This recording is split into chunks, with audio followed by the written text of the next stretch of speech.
Alhamdulillah alladzi ja'alana minal muslimin wal mu'minin wal muhsinin wal qanitin was salihin was sabirin wal khashi'in wal sa'imin. Asyhadu an la ilaha illallah wahdahu la syarika lah wa asyhadu anna Muhammadan 'abduhu wa rasuluhu la nabiyya ba'dah. Allahumma salli wa sallim ala hadzal nabi al-karim Muhammadin wa ala alihi wa ashabihi ajma'in, amma ba'd. Fa ya ibadallah, usikum wa iyaya bi taqwallah wa ta'atihi la'allakum tuflihun. A'udzu billahi minasy syaithanir rajim. Bismillahirrahmanirrahim. Ya ayyuhalladzina amanu kutiba 'alaikumus syiyam kama kutiba 'alal ladzina min qablikum la'allakum tattaqun ayyaman ma'dudat. Sallallahu alaihi. Puji syukur kita panjatkan hanya kepada Zat yang Maha Ghafur, yang telah memberikan nikmat kepada kita semua, nikmat makan, nikmat minum, dan nikmat makan yang paling istimewa di dunia itu hanya dimiliki oleh umat Islam yang berpuasa. Jadi nikmat makan paling luar biasa di dunia itu, yang paling tinggi itu nikmatnya orang ketika berbuka puasa. Salawat dan salam mudah-mudahan senantiasa tercurah kepada manusia yang paling mulia, yakni Nabi besar Muhammad sallallahu alaihi wasallam. Oleh karena itu, pada kesempatan yang berbahagia ini, khatib ingin mengajak kepada kita semua, marilah kita meningkatkan keimanan dan ketakwaan kita kepada Allah dengan cara marilah kita berpuasa dalam arti siang, bukan berpuasa dalam arti shaum. Jadi puasa kita mudah-mudahan puasa yang siang, bukan hanya sekedar shaum. Hadirin jamaah Jumat yang berbahagia, puasa yang shaum dan siam itu bedanya apa? Setelah dibaca-baca dalam Al-Quran, shaum itu menunjukkan makna umum, termasuk ketika bundanya Isa, Siti Maryam, tidak berbicara, disebutkan itu shaum. Jadi tidak berbicara itu shaum. Ketika kita tidak bicara itu shaum, puasa. Kita tidak tidur, mungkin shaum juga tuh. Atau sekarang lagi musim intermittent fasting, itu juga shaum. Beda. Kalau siam apa? Kalau siam itu adalah puasa menahan lapar, dahaga, berhubungan dengan suami istrinya, dan dengan niat karena Allah. Itu siam namanya. Jadi bisa jadi orang puasa tetapi tidak siam. Bisa jadi kita ini berpuasa tapi sebetulnya belum siam, baru shaum. Yang kita harapkan itu adalah puasa kita adalah puasa yang siam. Di antara ciri puasa yang siam adalah puasa yang transformatif, puasa yang merubah orang yang berpuasa menjadi lebih baik. Itu namanya siam.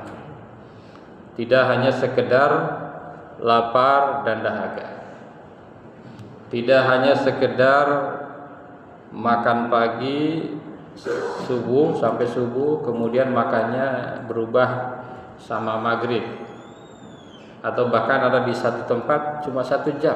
Itu maknanya apa? Kalau puasa 1 jam itu shaumnya jangan-jangan nggak dapat, jangan siamnya belum tentu ya, karena shaum itu kan ukurannya lama. Tapi kalau hanya 1 jam, nah ini perlu dimantapkan lagi siamnya itu. Hadirin jamaah Jumat yang berbahagia, ayat yang tadi sangat jelas sekali. Allah memerintahkan berpuasa kepada orang-orang yang beriman. Hei orang-orang yang beriman, yang tidak beriman tidak dipanggil oleh Allah. Kenapa? Karena kalau tidak beriman nggak ada gunanya berpuasa. Dan di dalam Al-Quran juga, kalau kita baca kutiba alaikumusiyam, kalau kita baca lagi kata kutiba itu tidak diartikan diwajibkan, tapi dituliskan. Telah dituliskan kepada kalian berpuasa seperti dituliskan kepada orang-orang sebelum kalian agar kalian bertakwa. Ini pemahaman saya, ini maknanya, ini ada kesan puasa itu kalau nyuruh orang puasa jangan dipaksa. Karena kalau kita nyuruh orang untuk berpuasa itu bisa jadi di depan kita puasa, belakang tidak. Kita banyak nonton di medsos ya. Misalnya ada anak pura-pura puasa, dia ke belakang ambil nasi. Nah, itu kan berarti apa? Karena dia terpaksa, masih terpaksa. Jadi ketika kita mengajarkan anak berpuasa, ya kita awal-awal bangunin aja sahur. Bangunin sahur. Pelan-pelan sahur, ajak puasa pelan-pelan. Berbeda dengan sholat. Kalau sholat Allah memerintahkan aqimis sholat. Dirikanlah sholat. Kalau puasa enggak, puasalah, enggak begitu.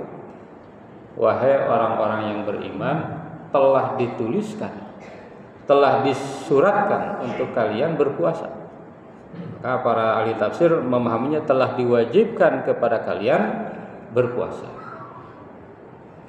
Dan itu ternyata benar.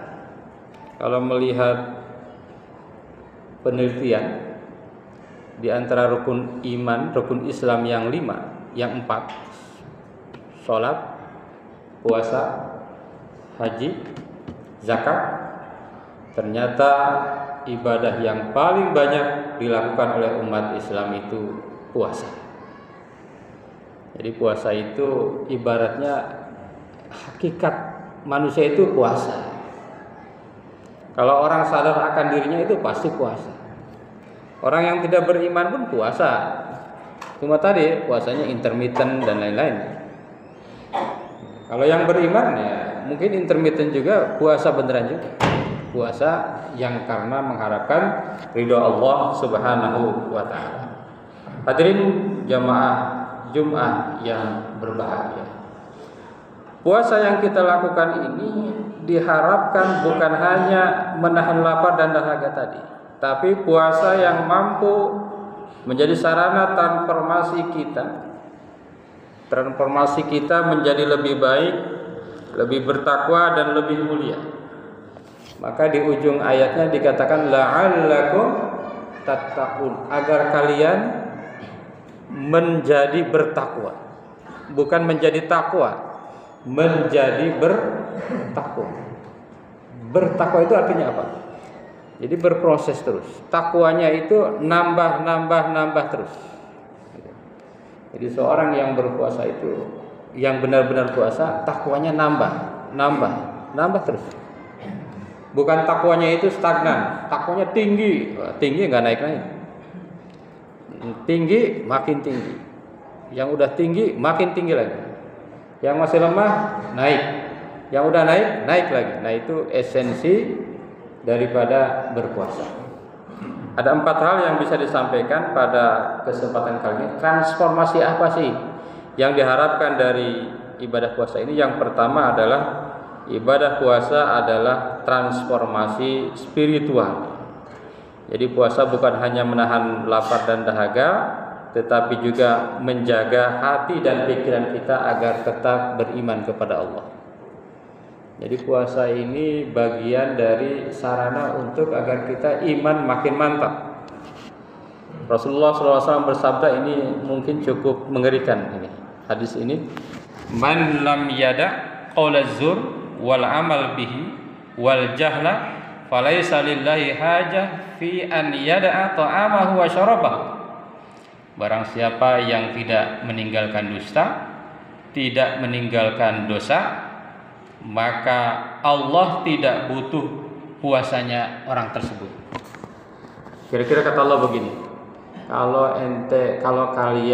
kalau sampean berpuasa tetapi masih berdusta, tetapi masih berbohong, tetapi masih berbuat dosa, maka kata Allah, saya nggak butuh kamu lapar-lapar itu. Nah, ini ngeri sekali ya. Kita makanya dianjurkan setiap hari untuk beristighfar, bertaubat. Jangan-jangan puasa kita ini masih hanya sekedar diet, belum puasa.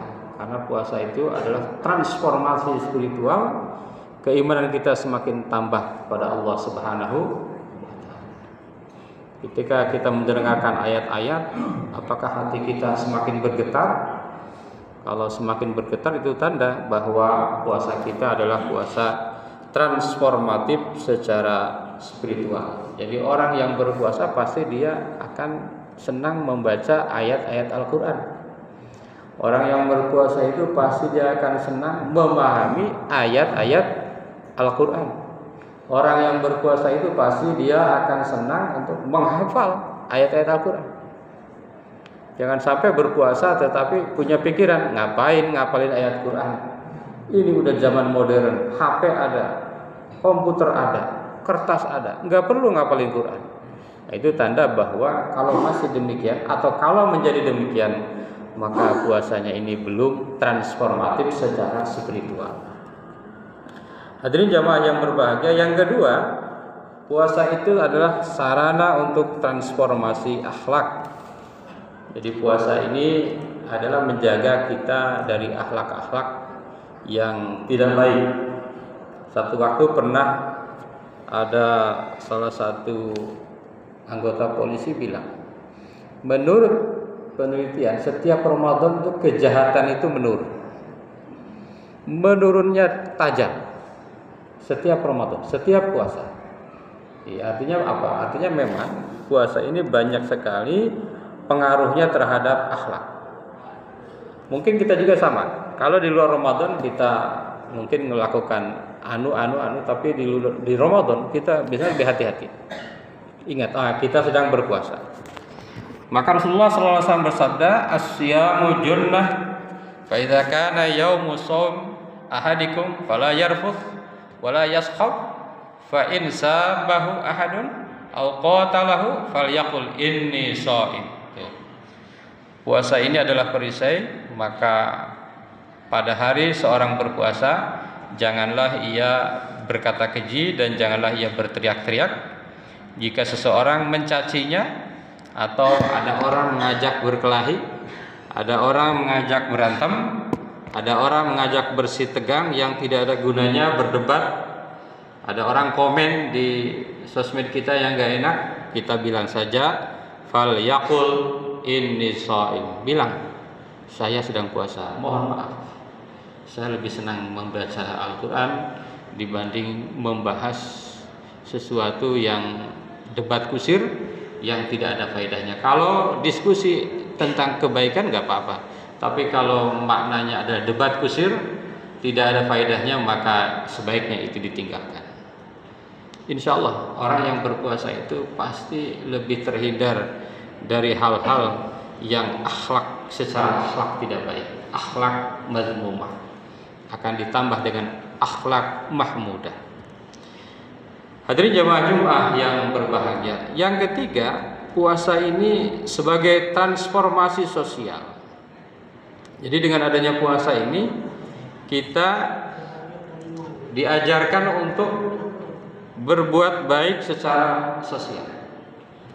Di ayat Ramadan yang terakhir, wala ta'kulu amwalakum ila amwalikum bil batil wa tudlu ilal hukam litakulu fariqam min amwalin nasi bil itsmi wa antum ta'lamun. Kira-kira begini. Kata Allah, janganlah kamu makan makanan dengan cara yang batil. Ini orang puasa tapi makan makanan yang batil, jangan. Atau kamu mengambil hak orang lain dengan cara kamu melapor kepada penguasa agar hak mereka diberikan kepada kamu, padahal kamu itu tahu itu bukan hak kamu. Kira-kira begitu. Jadi orang yang berpuasa itu jangan sampai secara sosial merugikan orang lain, dan bahkan kalau bisa memberikan keuntungan kepada orang lain.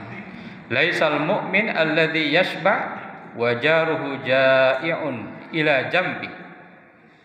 Tidaklah seorang mukmin itu imannya sempurna kecuali atau tatkala orang tersebut kenyang tetapi di sekitarnya dalam keadaan lapar. Jadi dengan berpuasa kita diajarkan, oh lapar itu tidak enak. Kalau kita lapar mungkin hanya di bulan Ramadan, tapi bisa jadi yang lain lapar itu bukan hanya di bulan Ramadan dengan penuh ketidakpastian. Kalau kita lapar udah pasti maghrib ketemu. Tapi kalau orang lain atau orang yang tidak beruntung mungkin dia lapar dengan penuh ketidakpastian. Hadirin jamaah Jumat yang berbahagia, yang terakhir puasa adalah transformasi fisik dan kesehatan. Sekarang ini diadopsi oleh kedokteran. Kita sering lihat di medsos. Kalau Anda puasa 14 jam maka begini. Kalau 16 jam begini. Kalau 24 jam begini. Nah, ini puasa ini Ramadan siam ini sudah otomatis dapat itu dan otomatis dapat pahala dari Allah Subhanahu wa ta'ala. Sumu tasih, puasalah maka kalian akan sehat. Saya pernah baca atau nonton satu podcast seorang dokter, katanya kesehatan itu ditopang 80% tentang pola makan, 20% olahraga. Ya, jadi puasa itu justru lebih menyehatkan dibanding dengan olahraga. Olahraga menyehatkan, tetapi puasa itu justru lebih menyehatkan. Ditambah kalau seandainya kita niat karena Allah, maka puasa itu akan mendapatkan pahala yang luar biasa. Mudah-mudahan puasa kita ini betul-betul menjadikan puasa yang transformatif secara spiritual, secara sosial, secara kesehatan, secara akhlak bagi kita semua. Barakallahu li wa lakum fil Qur'anil azim wa nafa'ana wa iyyakum bima fihi minal ayati wa dzikril hakim. Aqulu qouli hadza astaghfirullahal azim.